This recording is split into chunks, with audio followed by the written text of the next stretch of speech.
So I'm asking, should we do as the polls are about to do? Should we train our men and women, of course, militarily? Should we train our men and women to be a fighting force?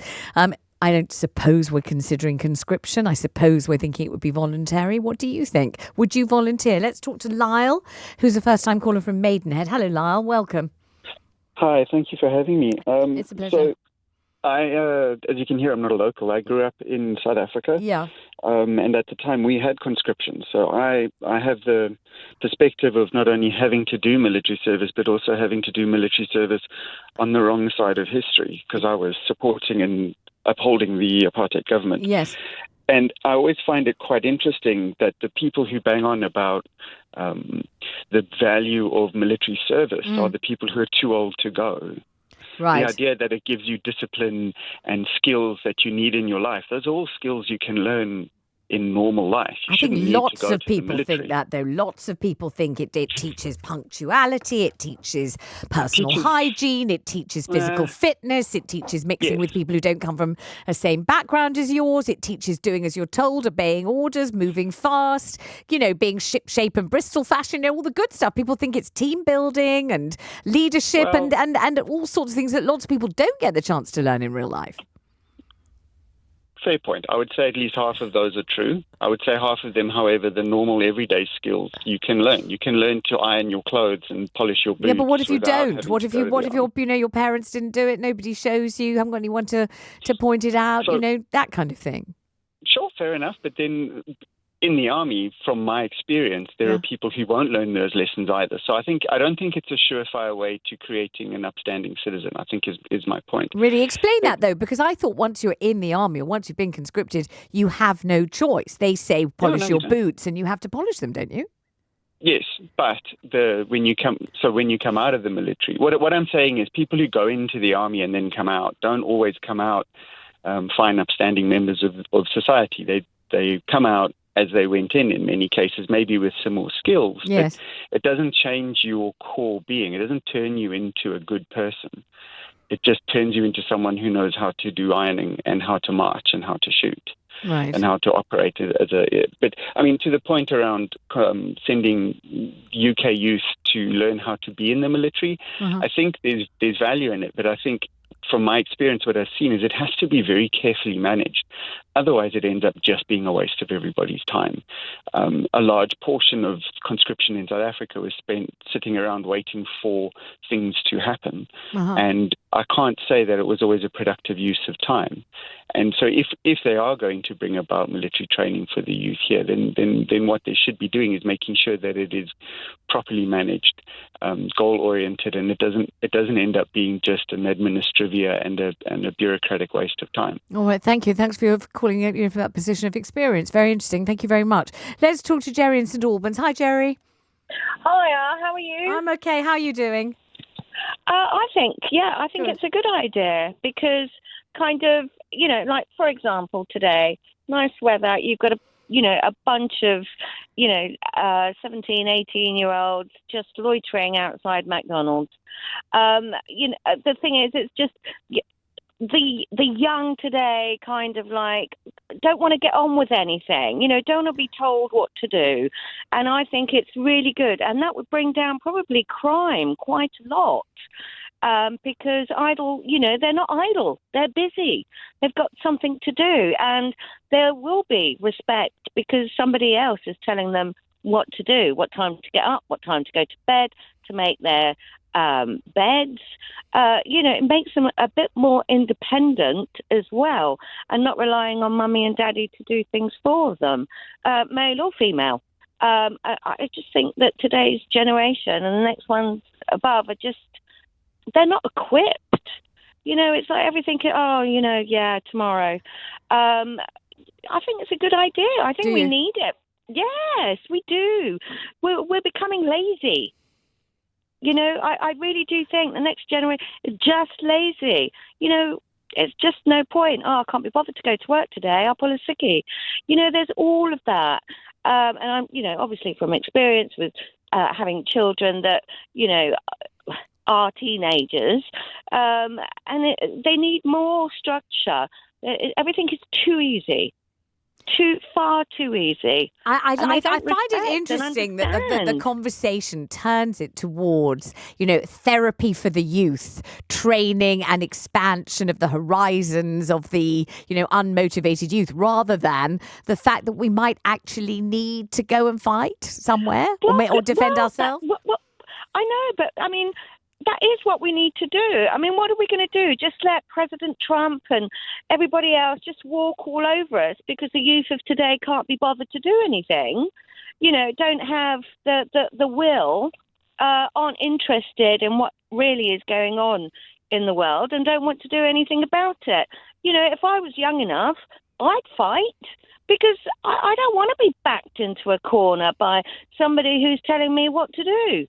I want to stand up for this country and put it back to where it was. One other thing, in Geri's La La Land, yes, you've got people in prison that are serving life sentences. Why can't we train them? I mean, they're on free square meals because whenever you discuss that with senior army officials, they say, imagine being on an actual battlefield with people you can't trust who don't want to be there. It's incredibly dangerous. That's what they say. I've discussed this many times over the years, and that's what they usually say. Geri, thank you very much. Some of your texts and emails on the subject of military training. Heidi says the government should be massively investing in the cadets forces. I joined when I was 13. I gained friendship, structure, life skills, discipline. It kept us off the streets, so we were always busy, having weekends away, etc. I then joined the army at 18, which lots of friends did too, and had a great career in the armed forces. Most cadet detachments have closed down now due to no funds. Andrew Taylor says boots on the ground. What an absurd position. The UK won't put boots on the ground. Simply preposterous. Richard says let's give our young people life skills. John says all private schools seem to have an affiliated combined cadets group, and so all that join get some degree of military training. Perhaps state schools should do the same as the private schools. Pete says I'm ready and I'm willing to go to war to protect our glorious nation. I have a pilot's license, so maybe I would be useful in the air. That is Pete the pool man. Nice to hear from you, Pete. And May says jolly good idea. That should get the 1 million work-shy youths off the sofa, increase their resilience and their communication skills. Afternoon, Vanessa. Afternoon. I'm not of an age now that I would be called up or asked to step in, but of course I would do that to defend the country. I think one thing that needs to be considered is the differences in generational views on various factors that maybe of armed forces may be asked to step into on behalf of the UK. So, for example? For example, last year we had peace marches for Gaza. Twice as many young Gen Zs were for those than against. Whereas when you surveyed the baby boomers, the majority of baby boomers were against that. We see the same thing on climate change.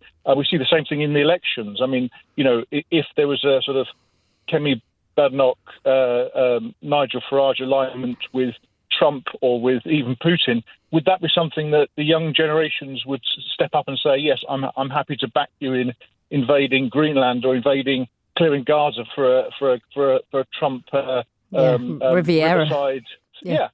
I mean, and the differences in the generations' views on many aspects of politics and other factors is quite extreme, I think. But isn't the whole point of military training that your view is nothing to do with it? You're trained to act like a soldier, and a soldier you will be. If you're required, you do it, whether you believe in it, whether you've even heard of the area you're defending, whether you understand what the argument was about in the first place. You just go and you do it. That's it. Isn't that the whole point? It may be that's what is required or what the army would like, but that isn't human beings. And we talk a lot about how were certain things done in the last wars by people on the wrong side in our eyes. Well, if we were suddenly being asked to be on the wrong side, for example, to invade another country for Donald Trump to back him up, I think people would actually look at it as in their own eyes, not in their leaders' eyes, particularly if it was a party that they were vehemently against in terms of their. So, are you really saying that the cult of the individual now is so deeply ingrained that we've turned ourselves into a species that won't take military direction? So, therefore, we could never join the army because we wouldn't do as we were told. We would be like, well, hang on, how do I feel about this? Do I want to do this? Do I feel I'd be betraying my beliefs? Or, well, I'm not going to. Okay, I'm going the other way, and I'm going to put my gun down and go home. I mean, that's extraordinary and amazing, an indictment of an entire generation, isn't it? Well, I think people are better connected and informed. I mean, if you go back to when the big wars were happening, people heard the news from the BBC or from the government, whereas now people are connected globally and they can listen to commentators that they want to listen to, not what the media wants to tell them. In other words, they can listen to fake news from anywhere in the world and hear somebody in some ludicrous silo pumping out propaganda and decide that they know everything about it. Very helpful indeed for them, isn't it, Miles? Thanks. Hello, Kevin. What do you think about Poland saying, OK, every adult male, military training time? Do we need to take some kind of cue from that, do you think?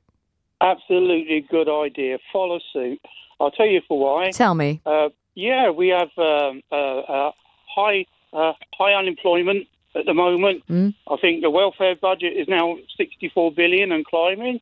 There are people obviously who wouldn't, mental health illness and physical illness. Obviously, they couldn't do it. But younger people, I say younger people, 20 to 30, maybe to 35. Yeah.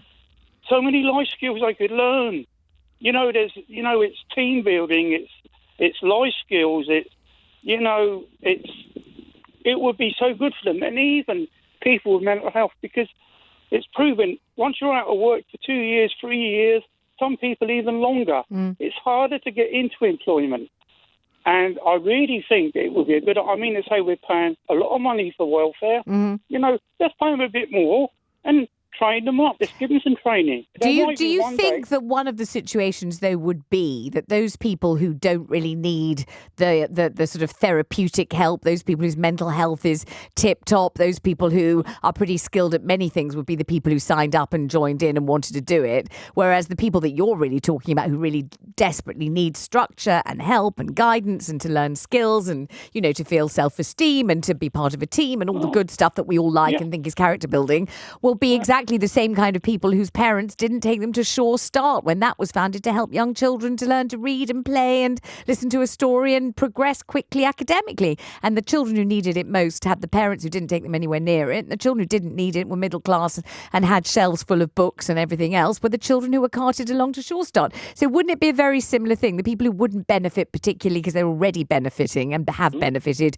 would be the people signing up because they felt a sense of duty or adventure or something, and the others wouldn't that happen? So that's where you get the element of, do we need some kind of compulsory thing? Should there be conscription? But nobody wants to scare anybody by saying, yes, there should. No, but listen, there is a saying, you do reap what you sow at the end of the day. Do you believe that? Do you really think life is that fair? People reap what they sow? Well, no. Do you? But the fact, yes. Maybe you say that, or maybe you say that all the time, and your friends and family never argue with you. But that doesn't mean I'm not going to. Do you really think that people reap what they sow? Do you really? Do you think the luckiest people on earth sowed something so magnificent that they somehow garnered all the luck, and the saddest and the least lucky didn't sow anything worth sowing, and that's why they're miserable and having a terrible life? I don't think that. No, I'm not saying that. Perhaps You did say that, though. You said you reap what you sow. You said it with complete confidence about 2 seconds ago. Yeah. Didn't you? You do.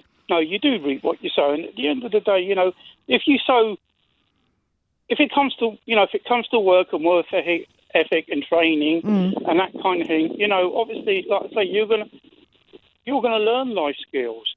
All right, so really, it's going to be good for people in the long term. What about the fact that this isn't a kind of theoretical thing? There really is a proper threat from Russia here. This isn't just let's all do it to see whether we learn a bit of team building, and it teaches us to stand up straight, and it's quite good for our physical health. This is an actual possibility that people might have to serve, isn't it? Well, absolutely, absolutely, and that could be the case. But I think an American president did say, this is probably something to go down too well, it's not what your country can do for you, it's what you can do for your country. And, at the end of the day, we do enjoy the freedoms here. It's very true. Couldn't agree with you more. Excellent call.